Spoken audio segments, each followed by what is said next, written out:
స్టెరాయిడ్స్కి వచ్చేసరికి మనకు వచ్చేసి ఒకటి ఇంజెక్షన్ ఫామ్ ఉంటుంది, ఒకటి వచ్చి ట్యాబ్లెట్ ఫామ్ ఉంటుంది. స్టార్టింగ్ జిమ్లో అందరూ ట్యాబ్లెట్సే చూస్తుంటారు. ఎందుకంటే స్టార్టింగ్ జిమ్లో కూడా ఫస్ట్ ట్రైనర్స్ సజెస్ట్ చేసేది ట్యాబ్లెట్స్ తర్వాత ఇంజెక్షన్కి వెళ్తారు.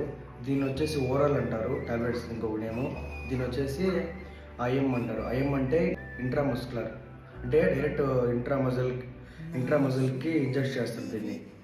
ఆ తర్వాత చెప్పాలంటే ఇంజెక్షన్ కన్నా డేంజర్ వచ్చేసి ట్యాబ్లెటే.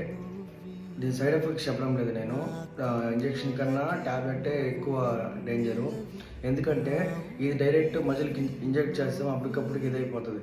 ఇది మనం స్టమక్లోకి వేసుకున్నప్పుడు అది లివర్లోకి వెళ్ళి డైజెస్ట్ అవి తర్వాత బాడీకి ఇచ్చేస్తుంది. ఈ ప్రాసెస్ అంతా ఉంది కదా, ఇదే మనకి ఎక్కువ ఎఫెక్టివ్, ట్యాబ్లెట్ ఎఫెక్టివ్.